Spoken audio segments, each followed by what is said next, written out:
party, people. Europa League match day 7. Absolutely knocking my socks off. One of the biggest upsets that's happened in European football in a long time. So, of course, that's what I'm most excited about. But we're going to get there. We're going to get there. This is your debrief so that you sound educated when you are talking about what happened in the Europa League. You don't have to go watch all the extended highlights, because I can do that because I don't have a real job. Here we go. AZ Alkmaar against AS Roma. Big win for AZ. The Netherlands, by the way, up to 6th in the coefficient.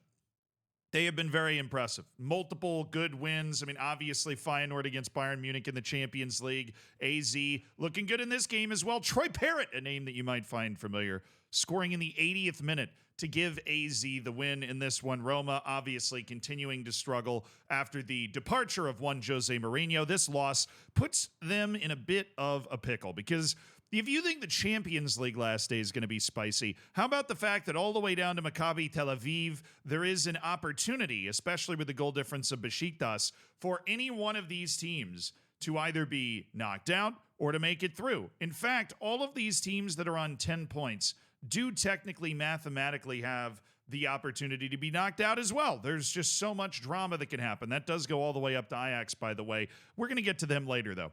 Roma on 9 points, their final match. Very important who they play. Not an easy one.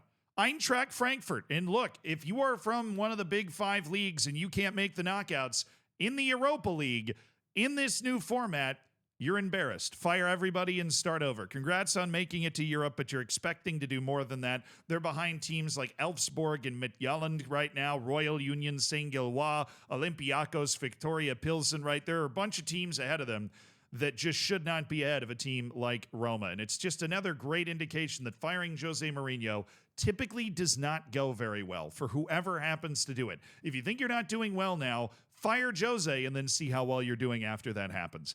They're not doing well, though, but AZ with the win, this was huge for them. Up to 11 points, guaranteed to be in the playoff round. If they are able to pick up a win in their final match day against Ferencváros, the Hungarian side, they have an opportunity to end up in the top 8, right? But they're going to have to win that match by multiple goals, and they're going to need basically everything else to go right. So they're going to try to end up in 9-16, which would be the seeded side of the playoff. That would be AZ's goal at this point. But the win, a huge one that puts them in a good commanding position. Next up, we had Bodo Glimt against Maccabi Tel Aviv. Early goal for Tel Aviv. This was an awkward game. There was a big display the match was in Norway. Big display before the match. Maccabi Tel Aviv basically didn't send anybody to the away end. Their trips to various countries have been very controversial over the course of this entire tournament. So it was a weird game. Weird game to watch, weird game to play in, I'm sure. Bodo Glimt scored 3 goals after the early goal from Maccabi Tel Aviv to turn it around. Bodo Glimt, one of the best run clubs. They feel like a Football Manager save, honestly, out of Norway. And they are now very, very comfy. They needed to not lose this game to guarantee a trip to the knockouts. They won it, obviously, so they're on 13 points. Final match is against Nice, which is a match that Bodo Glimt might even be favored in, considering how bad Nice has been in this Europa League so far. A win, obviously, puts them at 16 points, which gives them a real chance at a top 8 finish, which gives you a bye. The top 8 is massive if you can get it. Now, Maccabi Tel Aviv, with the loss, basically out. They're the last team that has a chance to make it through. They're going to need to win their last match against Porto. Porto is also playing for its life, so that is going to be a very difficult match for Tel Aviv, obviously.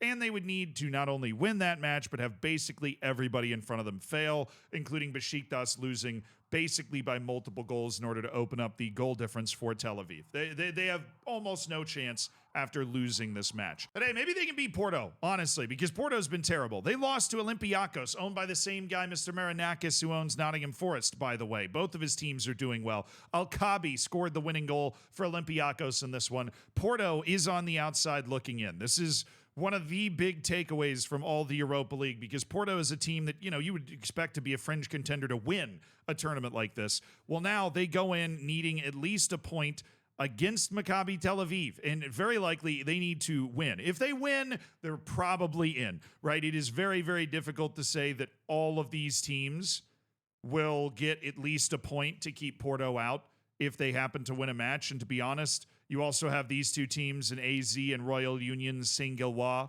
that could allow Porto in, right? If Porto wins and all of these teams happen to win, then they're in trouble. So Porto's not totally screwed, right? They've got a very winnable match coming up, but if they draw it, then things get way, way more complicated. Roma, Ferencvaros, Fenerbahce, and Besiktas, they just need to get a point, and you can basically lock Porto out. So huge kind of 6-pointer down in that situation. The win for Olympiacos, also massive. If they'd lost this match, they would be playing for the knockout stages in the final day.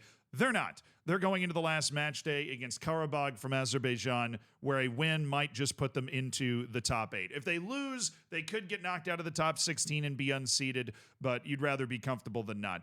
Fenerbahce and Lyon, this was a match that produced an incredibly awkward situation where Jose Mourinho didn't know the coach of Lyon and just shook hands with a random dude on the staff who then pointed to the head coach and was like, that's the guy you should go shake hands with. Then 0-0. Fun stuff. Lyon 14 points, sitting in 5th. Their last match is against Ludogorets of Bulgaria. They are very, very comfy. Just have to avoid a disaster in that match, and they will get a top 8 finish. Fenerbahce, with the draw, has put itself in a potential playoff position. They're playing Midtjylland. Midtjylland is another team that is not 100% safe here. Right? They are towing the line, not quite as much as Fenerbahce is towing the line, but one of the Europa League kind of 6-pointers to make it to the knockouts is Midtjylland against Fenerbahce. It's one of those matches we're going to be tracking the score as the entire match day develops to see what's happening. Tottenham and Hoffenheim. Huge result for Tottenham. They jumped out to a 2-0 lead. Then they gave up a goal, and they must have been thinking, wow, we're screwed. Son Heung-min scored to make it 3-1. Late goal from Hoffenheim to make it sweaty a little bit, but Tottenham, unusually for them, able to hang on, get a good result, and pop up into 6th position.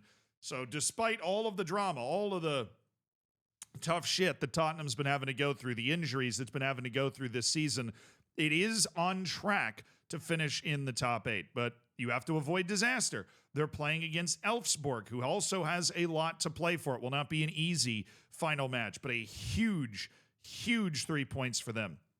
For Hoffenheim on the other side, a huge loss. They are right ahead of Maccabi Tel Aviv in the table.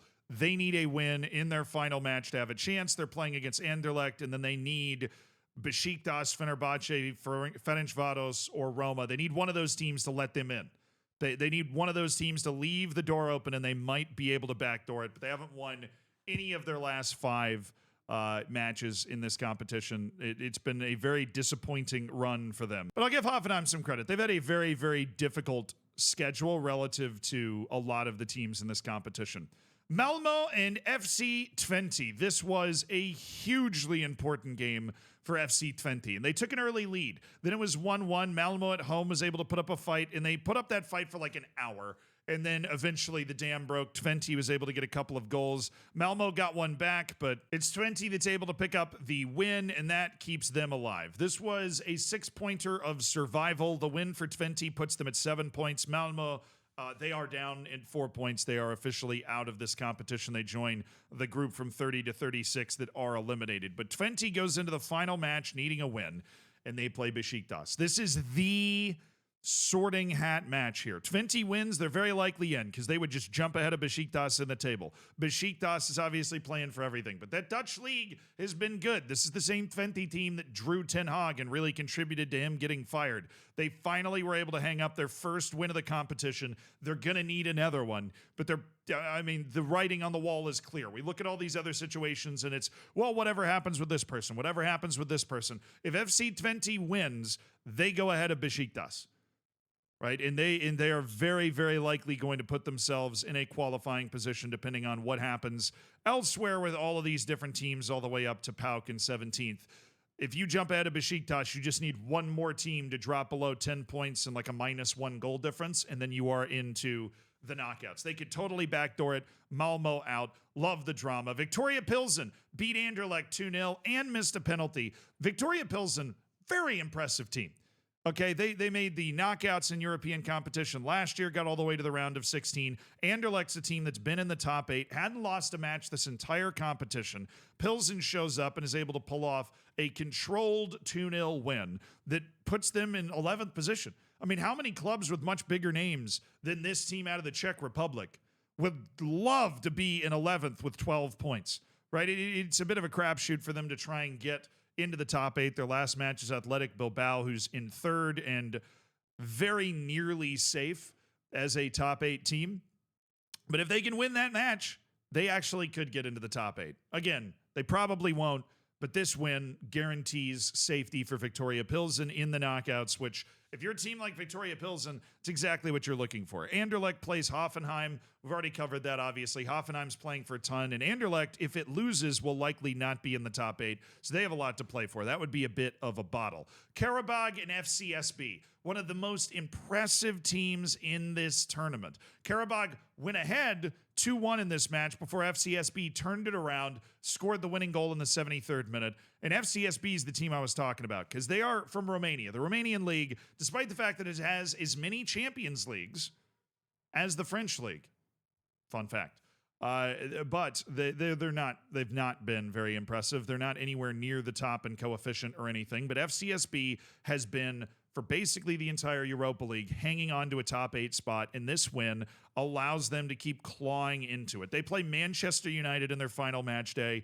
If they win, they go ahead of Manchester United in the table. United is not guaranteed in the top 8 right now. FCSB, with anything other than a win, is probably not going to get a top 8 finish. A draw might be enough. A loss almost certainly is not enough because there's all these teams that could technically go ahead of them, right? All the way down to Royal Union Saint-Gilloise. But a top 8 finish from FCSB it'd be one of the most stunning things in European competition that we've seen this year, if not the most stunning thing. Their performance has been brilliant. They still have just one loss, and it was 4-0 to Rangers, where the mask kind of slipped and fell off a little bit.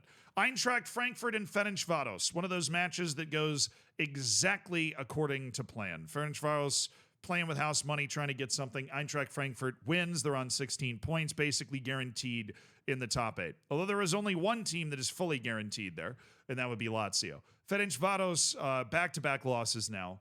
They're taking on AZ, and they're playing for their life. They're one of the 4 teams on 9 points going into the final match day of the Europa League. If they lose, very real threat they won't make the knockouts at all after a very, very impressive competition from the Hungarian team. But they did not put up much of a fight against Eintracht Frankfurt. Then there's Elfsborg, which completed the terminally disappointing Nice campaign in this competition. The French side defeated 1-0 by Elfsborg, and that means Elfsborg is competing still for qualification to the knockouts. Back-to-back wins. They were on 4 points after 5 matches. They've strung back-to-back wins together with the win over Nice. They're sitting ahead of Roma, ahead of Fenerbahce, Porto, Besiktas, Hoffenheim, and of course, Nice. Nice is all the way down here on 2 points. Even if they won this match, they would have been screwed. They haven't won a single match in the whole competition. Now they play Bodo Glimt, who's playing for everything and in form.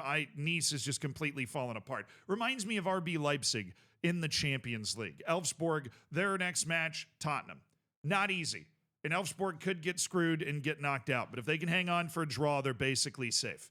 And that would be an ideal situation, to be basically safe. Then we get to Lazio. They are the team right now in the Europa League. They've got their fans feeling fantastic, right? They're buzzing. They have only dropped 2 points this entire competition. They picked up a 3-1 win over Real Sociedad, and that's put Real Sociedad into the mixer a little bit, with potential elimination looming if they have a really disappointing result against PAOK, who's a team right next to them in the table now. So surprisingly poor maybe a little bit for Real Sociedad, who would have expected to be competing for a top 8 place. Lazio, incredibly safe. But again, Lazio, the only guaranteed team with a top 8 finish, which means there's going to be surely there's going to be a lot of chaos around who ends up finishing the top 8 and the top 16, and of course who ends up actually making the knockouts to begin with. Ludogorets out of Bulgaria and Midtjylland. Midtjylland with a 2-0 win. They were leading the vast majority of this match. Ludogorets needed to win to stay alive. They just didn't do it. Now they're on 3 points. They still haven't won a match the entire competition, and they are officially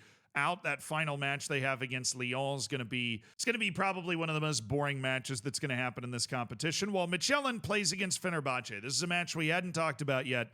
That is another one of those sorting matches, right? If Fenerbahce beats Midtjylland, they are safe. If it's a draw, Midtjylland is basically safe. And if Midtjylland wins, then Fenerbahce is very potentially out. So all of these teams that are brawling to get themselves into the knockouts, they're just they've got a little while to stew on it, but they're going to be the main focus when this Europa League stuff comes around. Manchester United, Ruben Amorim overcoming a disallowed goal in the first half. This was an uncomfortable game. Manchester United is still not good. Rangers have been pretty good in this tournament, but it took Bruno Fernandes right before the end, for some reason you didn't catch up on this match, to win it for Manchester United, and that has them in fourth place. Rangers, they would have really thought they had a good chance to make it into the top 8, but they got 1 point for their last 2 matches against Tottenham and Manchester United, which is a brutal draw.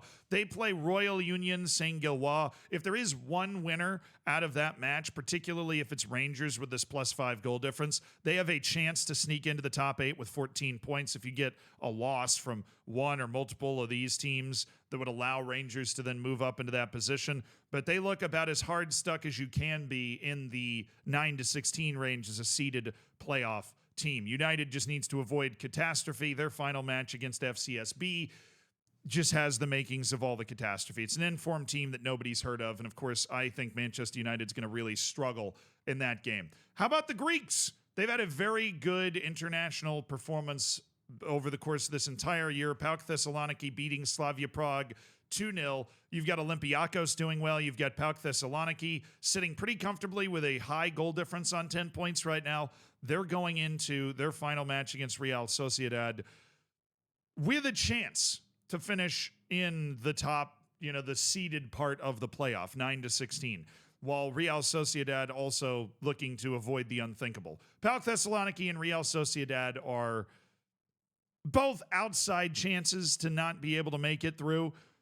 Those chances only happen if there is a loser to this match. So if somebody's losing between PAOK Thessaloniki and Real Sociedad, somebody sound the alarm. Then Royal Union Saint-Gilloise. You've seen them right in the middle of the table. Well, they beat Braga. Then Braga's one of the teams that you just feel like should be in the knockouts, right? You get a team from the Portuguese league. How are they missing out? Well, they've lost their last 2 matches to Roma and Royal Union Saint-Gilloise. They were on 7 points after 5. Now they're on 7 points after 7. And now they need to win their last match. The problem is they're playing Lazio. But maybe that's a good thing if Lazio's already guaranteed in the top 8. They have absolutely nothing to play for at all. So Braga might catch a team that's pretty complacent. And if he can put those 3 points up, it still has a chance to go through. While Royal Union Saint-Gilloise is fully hard stuck right in the middle of the table. They could slip below the seeded line if they lose their final match that they're playing against Rangers. But like I was saying when we were talking about Rangers, if they win, they can pop right up into the top 8, which would be an incredible backdoor from the Belgians. And then the upset. Finally, we get to the upset. I freaking loved this match. RFS out of Latvia went to Ajax and managed to beat them. They held Ajax under 1xG, 70% possession for Ajax, but this was a match that RFS was very much in. The little plucky outsiders from freaking Latvia finally got a win, and it was Ajax. I said at Ajax. It wasn't at Ajax. It was in Riga in Latvia, but RFS was a stunning team to make it to the Europa League. These are the types of teams that sneak into the Conference League, and you go, wow, a team from Latvia is there. But they have been far from the worst team, right? They drew Anderlecht, who's looking top 8, and they've now beat Ajax on their home turf, and Ajax needed to win. I don't know what they're doing, right? If they won, they would have been on 13 points and competing on the final day for a spot in the top 8. Now they can't get into the top 8, and they're playing Galatasaray, who is playing for that spot in the top 8. So Ajax, if they win, they're going to be a seeded team. If they don't win, they're probably not going to be a seeded team. Their goal difference really insulates them from potentially dropping out. But it is mathematically possible for Ajax to still not qualify for the knockouts, because this loss adds to a string of losses, including Sociedad and Lazio as well. So they're just in bad form in this competition. They took some time off early, and now they're screwed. RFS is out, though. They played Dynamo Kiev, who are in dead last in this entire shindig. Dynamo Kiev did manage to get a point in their last match against Galatasaray, though. So congratulations to them, I guess. That draw was a wild 3-3 shootout. The Galatasaray led by 2 goals twice, 2-0 and 3-1. So huge bottle from Galatasaray to not be able to fend off Dynamo Kiev, because if Galatasaray had won that match, they would be in the top 8 and FCSB would be out. There's one more match. It was Besiktas beating Athletic Bilbao 4-1.